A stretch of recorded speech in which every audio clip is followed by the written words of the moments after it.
Apa jadinya kalau manusia bisa menciptakan kehidupan, tapi kehilangan arah tentang makna hidup itu sendiri?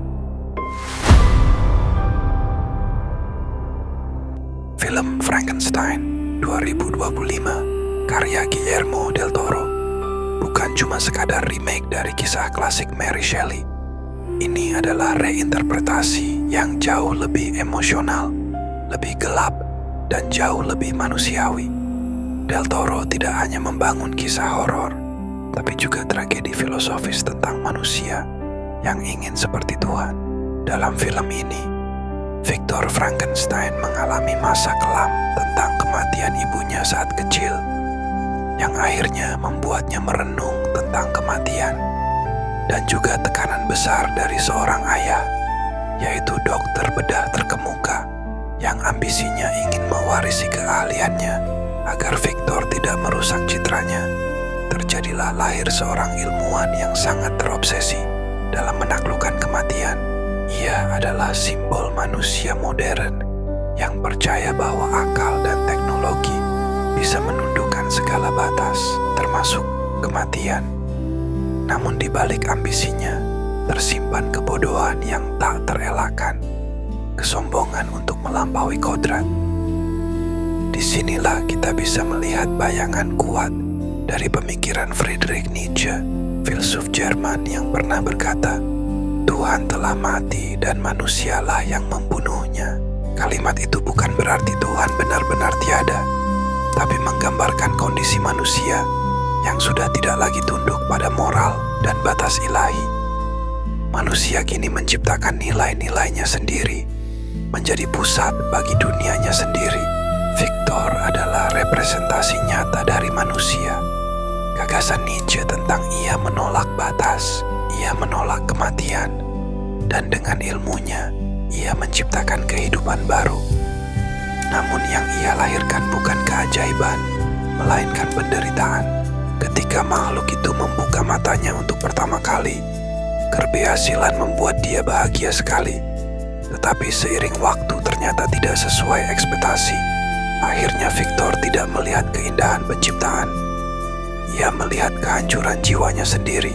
Adegan itu bisa dibaca lewat kacamata eksistensialisme, aliran yang dipelopori oleh tokoh-tokoh seperti Jean-Paul Sartre dan Albert Camus. Eksistensialisme percaya bahwa manusia terlahir tanpa makna, dan setiap orang harus menciptakan maknanya sendiri melalui tindakan. Sang makhluk yang diciptakan tanpa nama dan tanpa tujuan adalah cermin sempurna dari pandangan ini. Ia berjuang untuk memahami siapa dirinya, untuk apa ia hidup, mengapa dunia membencinya. Ia tidak dilahirkan dengan moral, tidak dengan kepercayaan, dan tidak dengan arahan. Ia seperti manusia modern yang terlempar ke dunia tanpa pegangan spiritual, dipaksa menemukan arti sendiri di tengah kehampaan. Dan ketika makhluk itu menatap penciptanya dan bertanya, "Mengapa kau menciptakanku jika kau sendiri membenciku?"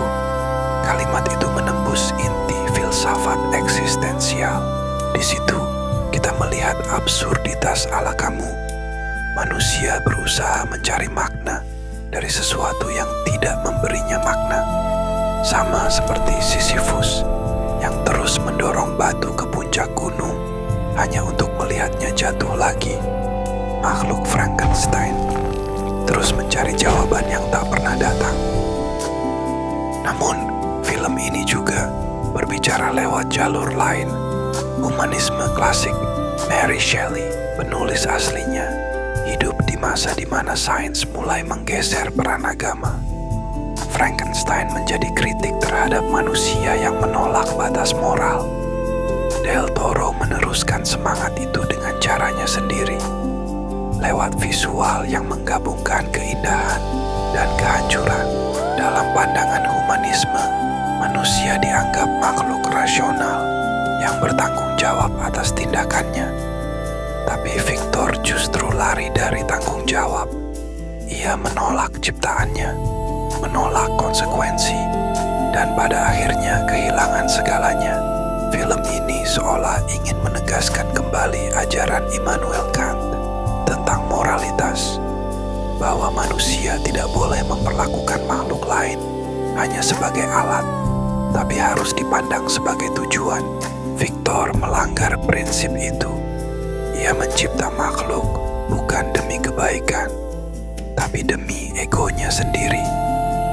Ia tidak melihat makhluk itu sebagai tujuan, tapi sebagai alat untuk melawan kematian.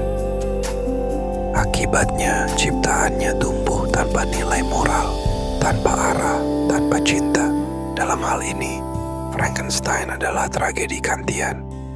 Ketika moralitas ditinggalkan, kebebasan manusia justru berubah jadi kutukan. Tapi film ini tidak berhenti di sana. Del Toro membawa kita lebih jauh ke refleksi metafisik tentang hubungan antara pencipta dan ciptaan. Dari sisi makhluk yang diciptakan, film ini berubah menjadi perjalanan eksistensial yang getir. Ia hidup dalam penderitaan yang tak berujung, menanggung kesepian seperti takdir yang tak bisa ditolak.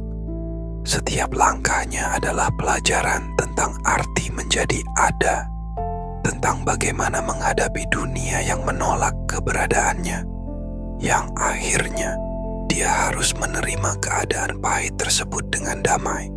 Del Toro menampilkan makhluk ini bukan sebagai simbol kejahatan, tapi sebagai cerminan manusia itu sendiri.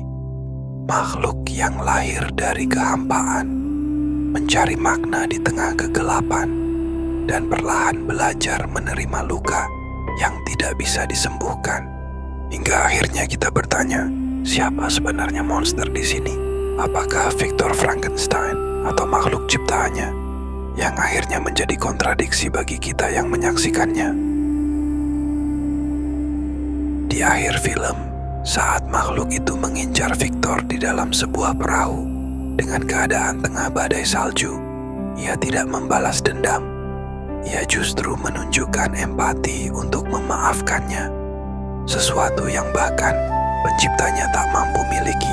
Dari sinilah muncul gagasan filsafat etika eksistensial, bahwa moral tidak lahir dari dogma, tapi dari kesadaran individu. Makhluk itu menemukan kemanusiaannya sendiri tanpa perlu arahan. Dalam sunyi dan salju, ia berjalan ke arah terbitnya matahari, simbol dari kehidupan baru untuknya. Frankenstein 2025 mengingatkan kita pada bahaya dunia yang kehilangan makna metafisik. Dunia di mana manusia menggantikan Tuhan, tapi tidak pernah siap memikul tanggung jawabnya. Ketika Nietzsche berkata bahwa manusia harus menjadi Übermensch, manusia unggul yang menciptakan nilai sendiri. Ia tidak mengajak kita menjadi Tuhan, tapi menjadi makhluk yang sadar akan konsekuensi dari kebebasannya. Dan Victor gagal memahami itu. Ia ingin menjadi Tuhan, tapi lupa menjadi manusia. Akhirnya, film ini bukan hanya kisah horor atau tragedi sains, tapi peringatan filosofis bahwa kemajuan tanpa kebijaksanaan adalah bentuk baru dari kejatuhan, bahwa pengetahuan tanpa makna akan melahirkan kehampaan, dan bahwa kadang monster sejati bukanlah makhluk yang diciptakan dari kematian, melainkan manusia yang menciptakan kehidupan tanpa memahami artinya.